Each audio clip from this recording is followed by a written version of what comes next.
Hardcore Wrestling Radio. In HWR, we may not drop a lot of pipe bombs, but we sure as hell drop a lot of F-bombs. So don't say you weren't warned. Ladies and gentlemen, in conjunction with WGS-TV and Hardcore Wrestling Radio, we'd like to welcome you to this very special discussion on the signing of Tito Ortiz in TNA. Allow me to introduce myself. I am the Wrestle Gamer, Dopey Billy Bujo. Let me introduce my co-host for this discussion commentary. He is the host of Hardcore Wrestling Radio himself. He is the illuminous one, the shining star, Rick Star. Rick, how you doing? I'm doing all right, Billy. I'm just trying to figure out what the fuck is TNA doing. Well, that's the question that's been on everyone's minds as of late when we found the big August 1st warning reveal to be Tito Ortiz. Well, we got a few people introduced. First off, from youtube.com/LanceMossTV, he is our resident music mogul. He is the incomparable Lance Moss. Lance, how you doing? I'm doing good. Thanks for having me. We have two Instagib game show gurus in our midst. First, swinging from the chandeliers of the Huda Temple over on Instagib, it's James from the Big Easy. James, how you doing? And get down from those chandeliers. Abandon ship! Wait, why am I getting slide? Wrong button!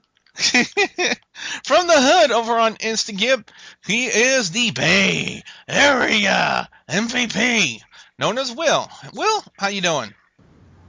Let's get on with the segment. Ortiz fucking sucks. Ladies and gentlemen, he is our current GCW heavyweight champion from the trilogy. Trucker Jones is here. Trucker, how you doing? Pretty good until I seen what TNA did. They just basically pulled out the 357 mag and put the gun to the head, and all they need to do is pull the trigger. I think Hulk Hogan's going to do that.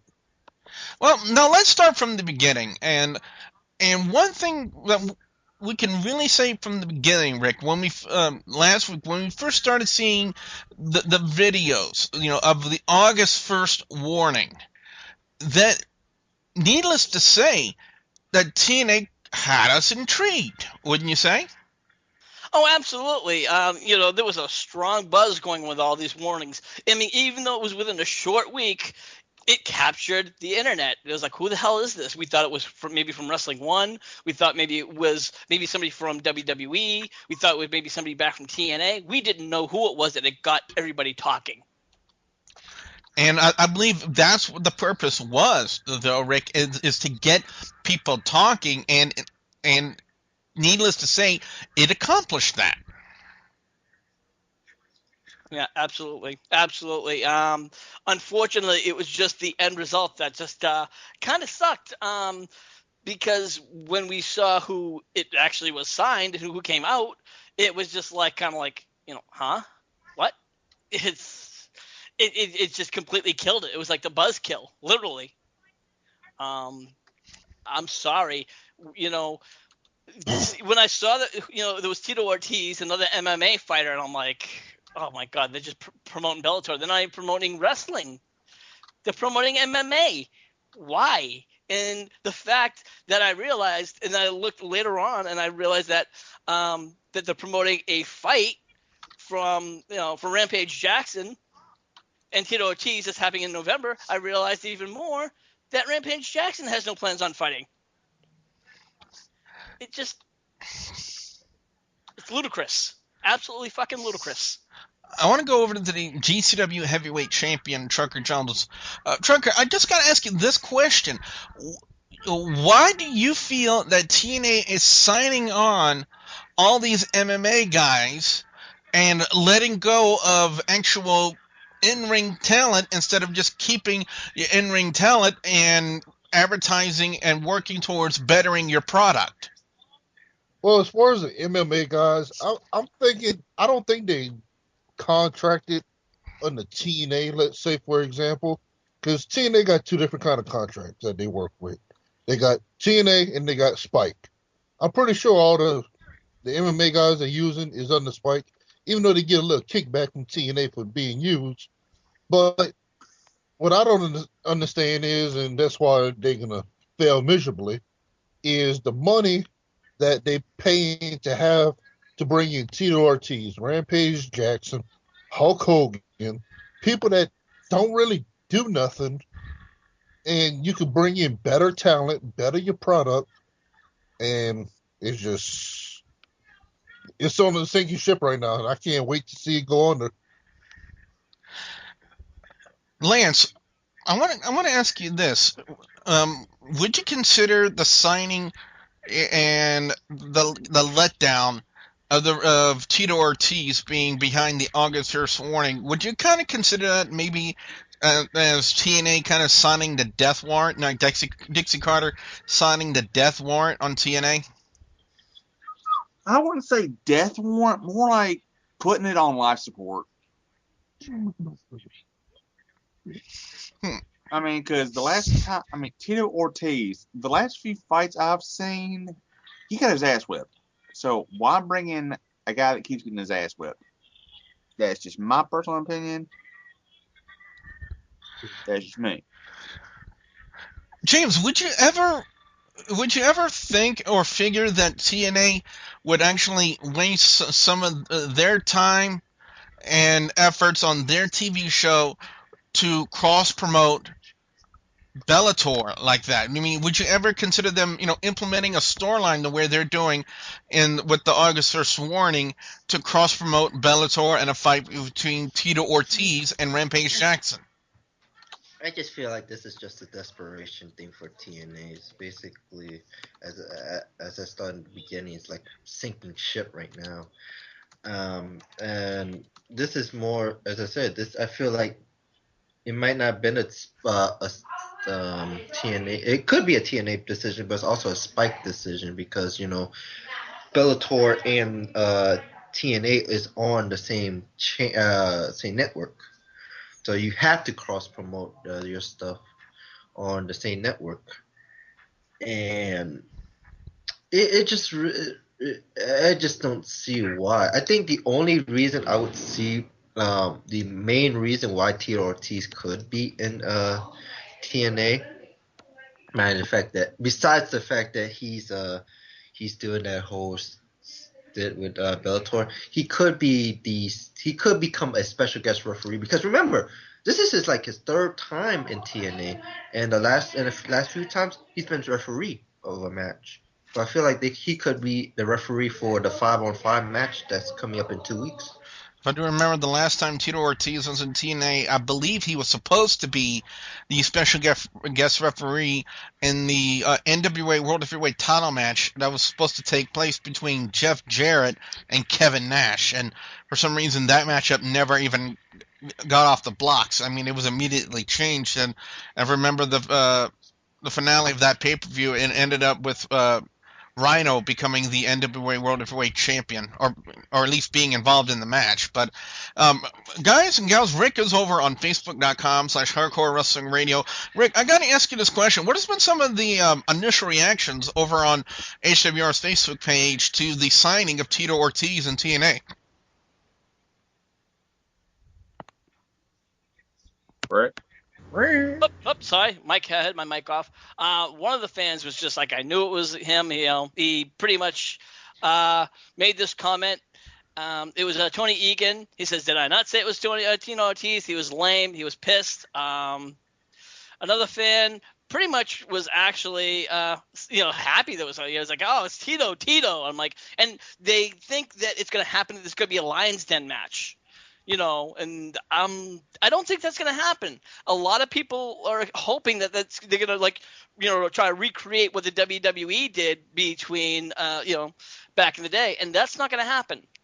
Folks, don't kid yourselves.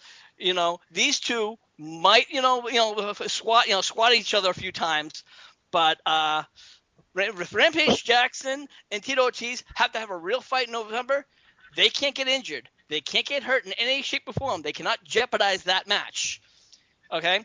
If Rampage Jackson is even going to be in that, is going to be in the pay-per-view Hardcore Justice in 2 or 3 weeks, he's probably going to be sitting on the apron for the majority of the match.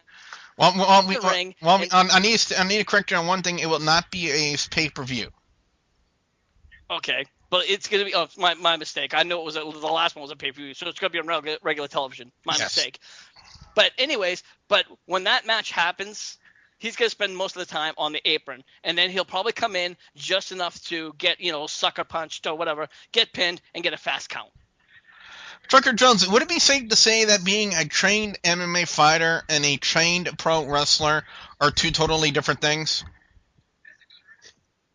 It's a fine line, to be honest with you, because, I mean, the only difference between wrestling and MMA, let's be honest, is that they go a little bit further than what we go. For example, I know most of the holds that they could do. I don't do it as far as putting as much wrenching on it, but that's because it's for the entertainment aspect. But it's a fine line, and I think TNA's dancing with it, and it's not gonna be a good turnout because everybody gonna expect Tito Ortiz and Rampage to have a classic fucking beat the hell out of each other MMA type match. And if they ever touch hands in a TNA ring, it will not turn out like that, and it's just gonna make their product and Bellator look like shit. Well, exactly. That's what's gonna happen. Well, I'm going to ask you this question. Do you feel there was an air of disappointment when TNA finally revealed Tito Ortiz to be the person behind the August 1st warning? If you listen to that crowd, it's just the same thing we're talking about right now. Absolutely nothing. I mean, TNA is going way down with this, and I don't understand. It's like his third appearance with the company, if I recall? Mm-hmm. Yeah, third appearance. And what difference is Tito Ortiz going to make? Really, nothing. All he's going to do, like James stated, he's going to be a referee for this 5-on-5. He's going to get a paycheck, and then he's going to disappear back into the wind. All this hype, these 4 videos, and he coming out was what? Just to promote him? A Bellator fight? Basically, I'm not intrigued by all this at all. Not one bit of it. But I must say, Tommy Dreamer had the best tweet of them all. I agree with Tommy Dreamer. This is just pure, utter garbage. And the thing is, the build-up that they had was awesome. Everything was awesome. Everybody was on their toes. Everybody was like, man, who can it be? Who are they bringing in? And then it's like having sex and then looking up and seeing this ugly chick. Like, wow, really? Are you fucking serious? There's more like having sex and seeing a dude. Where's my fucking pants? Shit, let me get the hell out of here. Pretty much. That's exactly what it was. It was a great build up, and probably the worst disappointment ever in professional wrestling. Yeah, like being told you're going to have sex, but you're going to have sex with Vicky Guerrero. Yeah, it's like saying you're going to have sex with AJ Lee, but, instead of having sex with, Vicky Guerrero. Yeah. Well, it's time for everyone's final thoughts, ladies and gentlemen, on the signing of Tito Ortiz in TNA. Rick, I'm going to start with you. Your final thoughts on the reveal of Tito Ortiz in TNA. This obviously is just to promote Bellator fighting. I don't see how this at all is going to help TNA at all. And the fact that they just did one big spring cleaning, obviously that was obviously to help sign both Rampage and Tito Ortiz because they had to pay them off. So it kind of sucks because you had some really good talent that just left left TNA. Before that, I want to just mention off a couple of tweets. Bob Holly had this to say: all this does is nothing to promote Fight the Bellator between Tito and Rampage, and does nothing for TNA, which is exactly what we've been saying the whole all this conversation. And of course, Lance Storm, which is perfectly. And the crowd goes mild. I think you just stole James's thunder, Rick. But anyway, actually, James gets. Well, let's go to Trucker Jones next. Trucker, can we get your final thoughts on the signing of Tito Ortiz in TNA? It's gonna be the death of the company because what they're doing is they are cross promote with Bellator because they got nothing left. All they can do is make their sponsors happy and make Spike happy. And right now, that's the only thing going with them is Spike is making money off of Bellator, so they're gonna cross brand and bring up that. But as far as the whole deal, yeah, they got the gun pointed to their heads right now, and Hulk Hogan's about to pull the trigger. All right, let's go to Lance Moss next. Lance, your final thoughts on Tito Ortiz and TNA? Well, long story short, they got rid of a lot of talent to bring in a lot of bullshit. Yeah, and that's pretty much just cut and dry right there, ladies and gentlemen. You can't get any better than that. Let's go to James next. James, your final thoughts on Tito Ortiz and TNA? We're gathered here today for the funeral of TNA. Taker's coming? No. I play You Taker's. know what would have been better if they could have just reincarnated Chris Benoit and bring him back. I mean, I think Yeah, that would have been good. Anyway, yeah, but that's just long story short. This is just the death of the company. If they survive a year, I'd be surprised. But I said no more than 2 years. Well, Will, you're up next. And give us your final thoughts on Tito Ortiz in TNA. Ortiz sucks. TNA, what are you doing? Promoting a fight with Rampage? 2-star match. I really don't care. The guy's a joke. Last time I seen Ortiz in the octagon. Well, ladies and gentlemen, here are my final thoughts on the sighting of Tito Ortiz. What makes him different than the team? Go ahead. It's just a joke. And I hope somebody from the Aces and Eights or Main Event Mafia just slap him for fun. Well, ladies and gentlemen, here are my final thoughts on Tito Ortiz being in TNA. TNA started off the hype really, really well.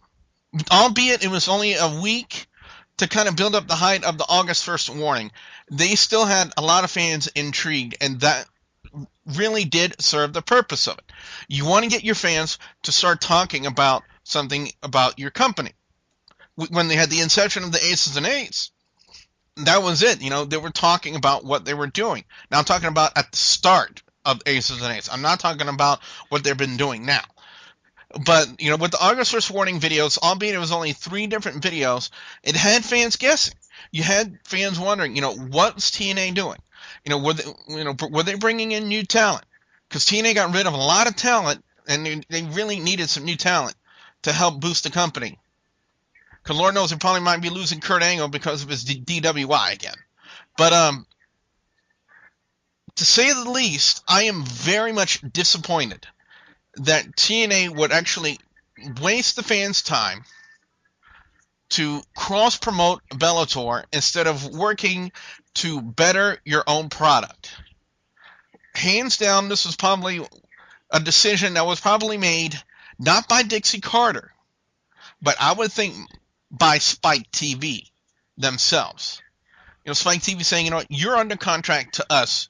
You're going to take your resources and you're going to cross-promote Bellator. We feel it's more important to promote Bellator rather than your product, which by far I think is a big slap in the face of not only TNA, but wrestling fans in general, saying that Spike TV will rather waste resources by TNA and not let them bring in new talent, fresh talent for their company,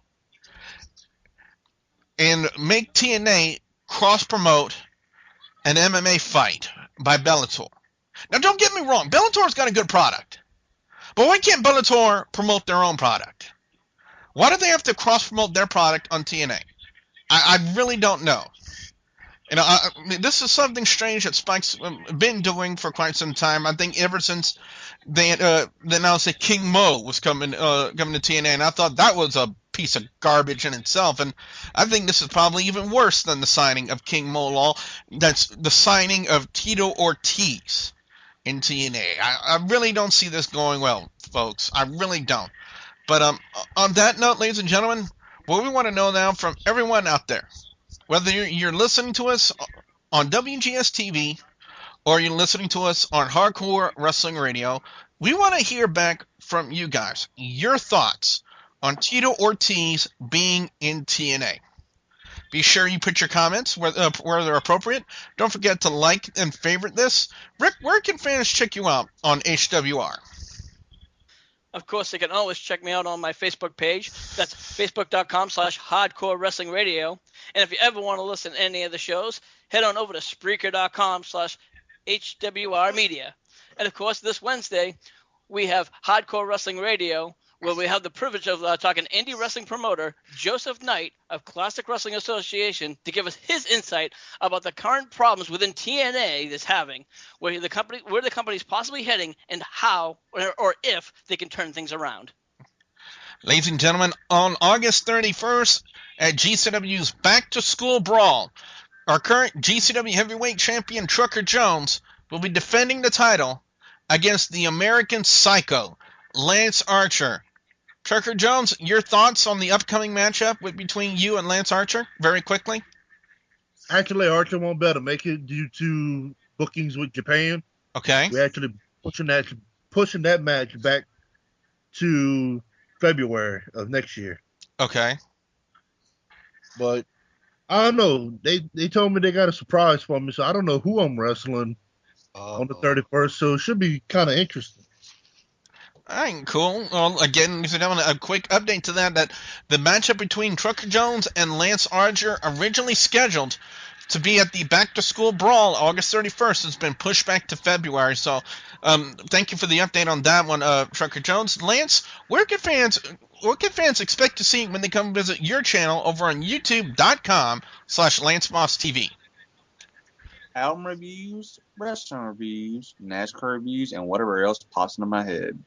And we also have two Instigate game show gurus in our midst. First off, from the bowels of the Houdat Temple, we have James and Big Easy. And just from the other side of the tracks, in the hood, over on Instagib, it's the Bay Area MVP known as Will. Guys, what you got coming up? Lots and lots of football. And James getting cheeseburgers. What? Oh, yeah, but anyway, we will be starting up football talks on Vaughn Live. And then on Instagram, we'll be doing our usual game show stuff. So, yeah.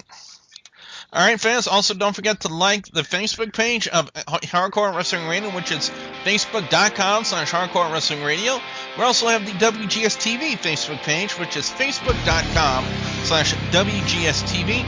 And fans, also don't forget to please subscribe to youtube.com/WrestlingGamer, youtube.com/ZFXTV Network, and also don't forget to follow Hardcore Wrestling Radio over on Spreaker.com/HWR Media. So with that being said, for the Illuminous one, the Shining Star, Big Star, our current GCW heavyweight champion, the Big Mother Trucker, Trucker Jones, the incomparable Lance Moss from Lance Moss TV, and our two Instagib game show gurus, James and Big Easy, and the Bay Area MVP known as Will. I'm the Wrestle Gamer, Double B Bully Boudreaux, saying thank you very much for joining us.